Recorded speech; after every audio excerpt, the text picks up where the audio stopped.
Hello and good day everyone. This is Zen Programmer and welcome to today's presentation on encoders in Python for data science. In this presentation, we're going to cover the different types of encoders and why they are so important when preparing data for machine learning models. By the end of this presentation, you'll have a strong understanding of how to choose and apply the right encoding techniques for your projects.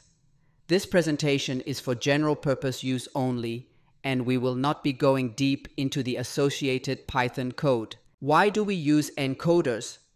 Data scientists often work with categorical data, like the names of cities or product categories.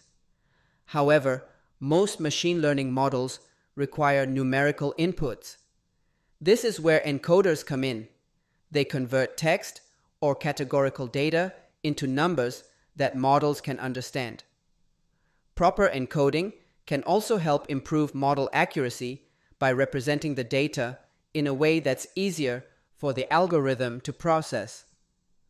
Let's look at our first type of encoder, label encoding.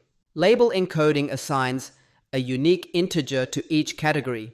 For example, if we have animals like dog, cat, and bird, label encoding will convert these into numbers like 1, 0, and 2. While this method is efficient, it can introduce unintended relationships between the categories, implying that cat is somehow less than dog. This might work for ordinal data, where the order matters, but it's risky for nominal data. One-hot encoding is a method that avoids the ordering problem of label encoding. Instead of assigning numbers, it creates new binary columns for each category. For example, if we have dog, cat, and bird, we'll get 3 new columns with values of 1 or 0, indicating the presence of each category. This method is very popular and works well for nominal data.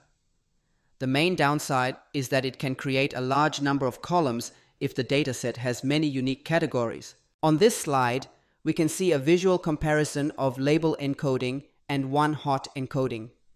With label encoding, we use integers, while one-hot encoding creates binary columns. Notice how one-hot encoding eliminates the risk of implying an order between categories.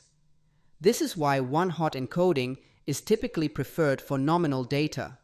However, it's important to consider the trade-off of increased dimensionality when using it. Ordinal encoding is used when there's a natural order in the categories. For instance, sizes like small, medium, and large can be encoded as 0, 1, and 2. This method preserves the order, which can be useful when the ranking matters. However, if the data doesn't have an inherent order, using ordinal encoding might mislead the model into assuming a relationship that doesn't exist. Target encoding is a more advanced method that uses the target variable to determine the encoding values. Instead of assigning arbitrary numbers, it calculates the average value of the target variable for each category. For instance, if we're predicting sales, we might encode product categories based on their average sales value. This technique captures more information about the relationship between the category and the target variable, but requires careful handling to avoid overfitting. Choosing the right encoder depends on the type of data you have and the model you're using.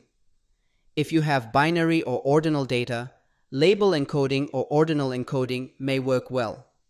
For nominal data, one-hot encoding is a safer choice. Target encoding can be very effective if there's a strong link between the feature and the target variable, but it needs to be handled carefully to avoid data leakage. To wrap up, encoders play a crucial role in preparing data for machine learning models.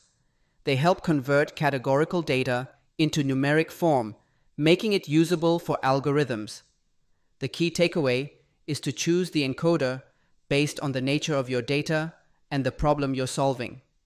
Always validate your encoding choice by testing different methods and checking how they impact model performance. Thank you for your attention. I encourage you to try out these encoding techniques in your own projects and see the difference they can make.